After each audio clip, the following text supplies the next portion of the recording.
Hey everybody, Ish the Counter Thrift, bringing you a new video. I hope everybody's having a great day today, a great morning. My morning's been actually pretty good. I got up early, I went to the gym. I haven't been to the gym in a year since because of my surgery and my issue with my arm, but I'm not lifting any weights. I'm just doing cardio, just trying to get some extra steps. Trying to lose all this love I have around my love handles. Wife's good at cooking and I'm good at eating, and that's a crazy combination. Not a good combo if you're trying to lose weight or try to stay thin. But I've never been thin my whole life, so it's whatever. But I guess the reason I'm making this video today is because I've been having a lot of issues with eBay lately. Not eBay as a platform, just I've been getting some really bad buyers, man. I don't know what's in the air or what's in the water, but yeah, I just been attracting those buyers.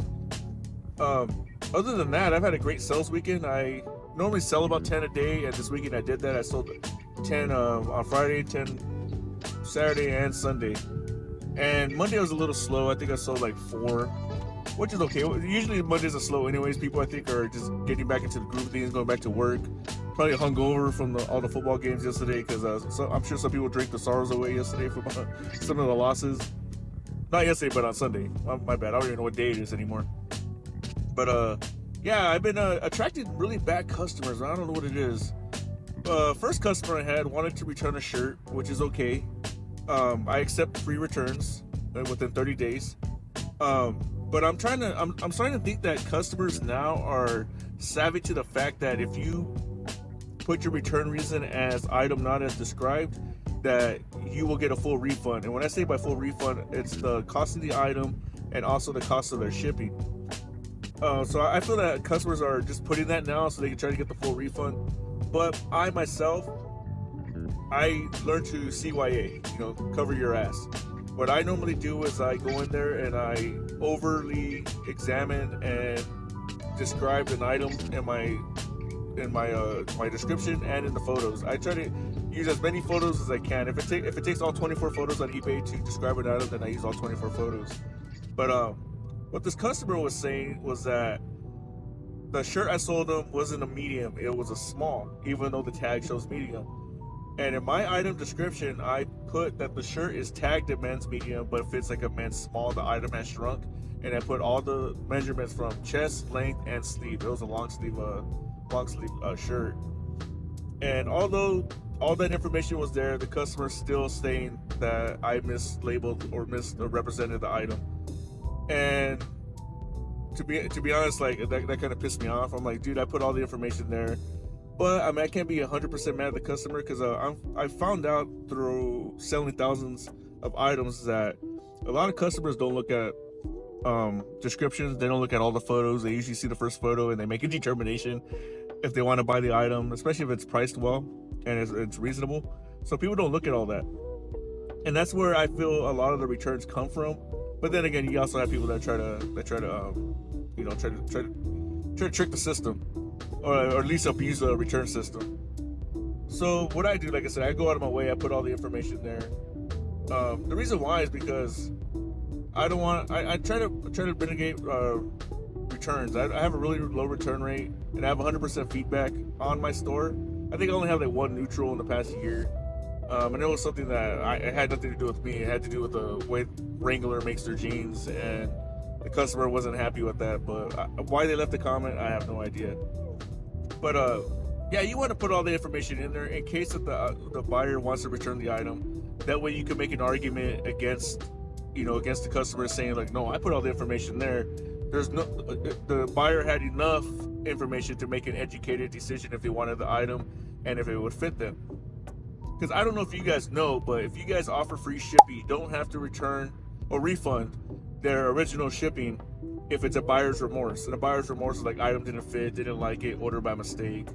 I think there's a couple other ones. I would have to look it up. But if it's a buyer's remorse, you don't have to refund their shipping. If it's something that you screwed up on, like item not described, or items a fake, or there's other reasons, you do have to refund their shipping and the cost of the item. But if it's buyer remorse, you don't have to do that. It's good information to have, just because a lot of people, when they first start selling on eBay, they feel that if they want to they get a return, they have to refund everything, and that's not the case. Because if you refund everything, you're gonna lose money. Buyer is paying shipping to have the item shipped to them. If they return the item, you're paying out of your pocket, out of your funds, to have the item shipped back to you. And then if you're refunding their original shipping, then you're losing out twice on the shipping. So, like for example, you charge $5 to ship, so you're refunding them the shipping of $5, and then you paid whatever the label costs, which could be anywhere from $5 to $7 to have it shipped back to you. So you're already in the whole with 7, 8, 9, 10, 11, 12 bucks. Yeah, I have to use my fingers when I count. I've always been like that. So you're in the whole 12 bucks probably for an item that costs like $7, and yeah, you're not making any money. So put as much detail as possible. In the event a customer tries to abuse the return system, you can actually have a leg to stand on. Okay, and that's one tip. Well, one situation. I'm sorry, not one tip. Well, that's both. This tip and situation.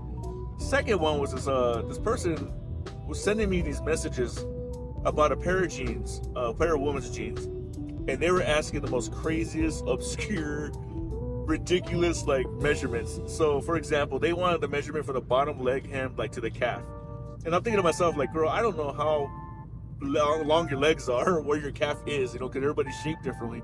Then she was asking like for the hip like to the hem of the opposite leg, and then she was asking for the back, middle back to the bottom hem, like all these crazy measurements. And I was like thinking like, well, like first of all, like this person must be crazy to want that much detail, or I don't know, they just have bad experience buying jeans and wearing jeans.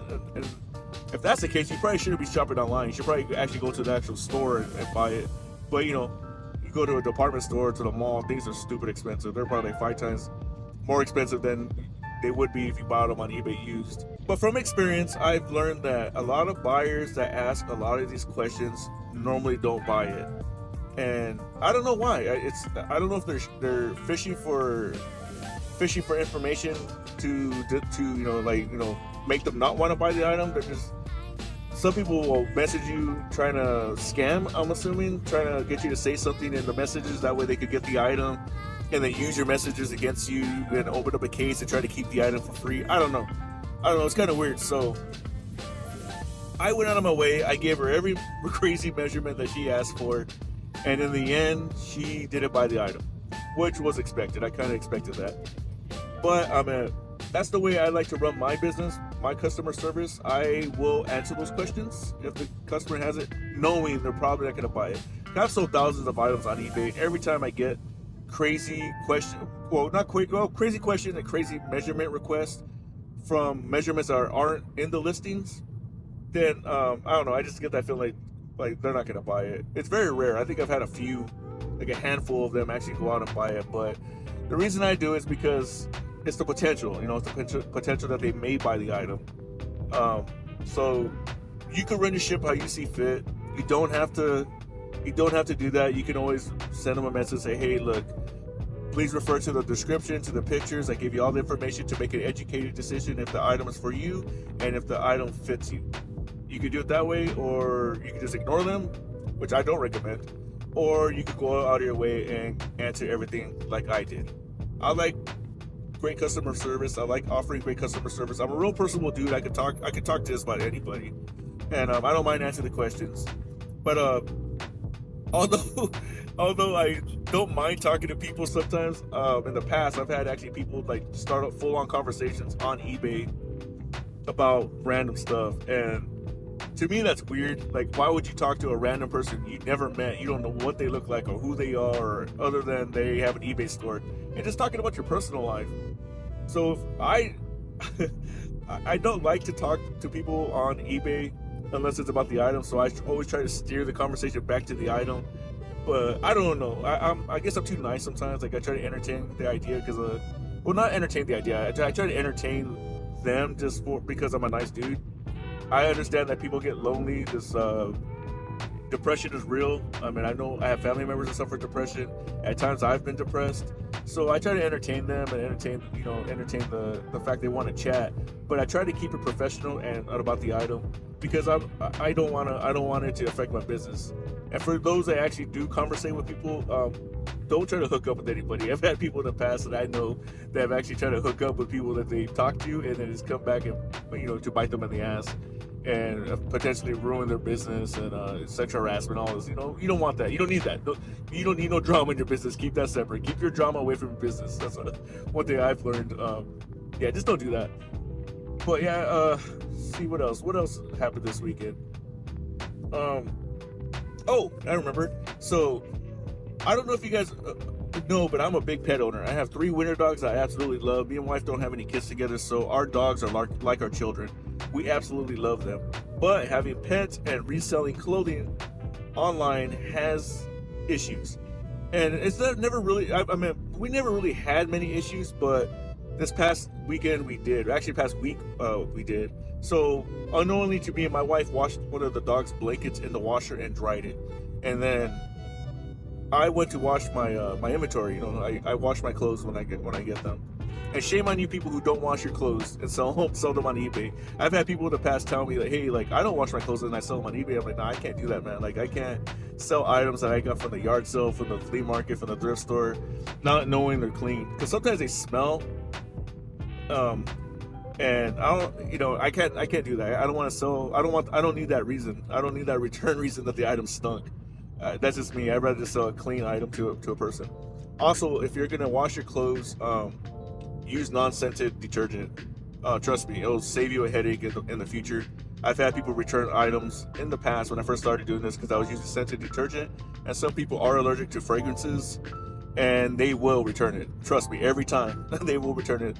So don't do that. Use fragrance-free detergent. Trust me, it'll save you so much headache. But back to the dogs though. So I threw my clothes in there. I washed them, dried them, pulled them out, take them to my little photo station to start taking photos, and I pull out a shirt. It was a all black shirt, and I noticed there's all this pet hair on there. There was this hair. I was like, what the hell is this? So I started going through. I was like, oh no. So I checked out all the other stuff, and sure enough, they all had pet hair all over it. I was like, God damn it, man. So I try to make my time worth it, and removing extra crazy pet hair is not part of my plan. It's not part of my time management.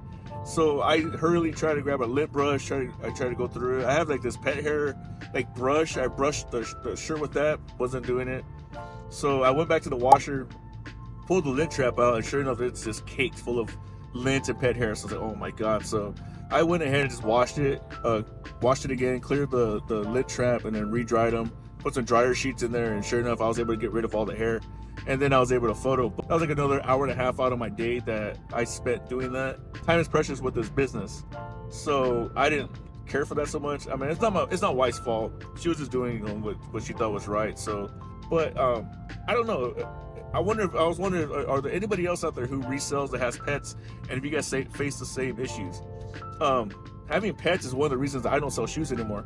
I used to be a shoe seller. I might still pick some up, but I used to be primarily a shoe seller when I first started, and I stopped selling shoes because my dogs were tearing up my shoes. At least one of them was when she was a puppy, and I stopped doing it. And it was costing me too much money. But I've learned to separate my dogs from my resale area. I let them in there occasionally. Just when they're crying at the door, I kind of feel bad for them, so I'll let them in for a little bit. I'll give them a little pet and I'll kick them out. But I don't know, if you guys have pets, you guys face the similar issues. Have you faced any similar issues? I'm just curious. Also, do you guys wash your clothes at home, or do you take them to a laundromat? I've considered taking them to a laundromat, but also, like I've said, time is money. I don't want to spend time waiting at a laundromat, and I don't want to pay the fees of washing them at a laundromat, so I just wash them at my house. It's just more cost and time effective for myself. But yeah, man, that's been my week, and that's some of my issues that I come up with. I'm sure there's other issues I'm just not remembering right now. As I've gotten older, my memory's gotten worse. But yeah, if you guys have had any reselling issues or really bad customers, I'd love to hear about it. You guys can put it in the comments, and then I'll respond to it. I don't know if you guys have noticed by my videos, but I'm really personal. I love to talk to people. I pretty much get along with everybody. Not many people don't like me, unless it's like a ex-girlfriend or something like that. I still find it weird that people can get along with their ex-girlfriends. That's weird. Like, it's very rare. I get along with mine just because we share a child and we co-parent very well. So yeah, that's the only time I feel that it's necessary to get along with the next. But yeah, if you guys could leave some comments in there, I'd love to hear about it. I'd love to talk to people. That's one thing I feel that my videos don't get much comments or much interaction, and that's why I decided to do these vlog style videos, because I want to show you too that I am a human being. I'm not just some guy with a voiceover reading you Patagonia's best-selling items. You know, I'm a real dude. I like to talk. I like food. I mentioned that earlier in the video. If you guys like food, tell me what's your favorite dish. I'm in California in the Central Valley. You can recommend some places around here that you like to eat, and if I'm close enough, I'll go try them out. If you like this video, you know, smash the like button. Actually, don't smash it, just tap it. Don't smash it. You don't want to break your phone or computer or whatever you're watching this video on. If you're not subscribed to the channel, please subscribe to the channel. It really motivates me. It's not even about the money. I just like talking to people. I like growing. I like sharing my life with others. And I like teaching. I like teaching reselling. I don't know everything, but I love to educate myself. I'm learning every day. I watch a lot of videos. I talk to a lot of people. I'm always on the internet. I'm always on eBay, scouring the sales and seeing what's hot right now.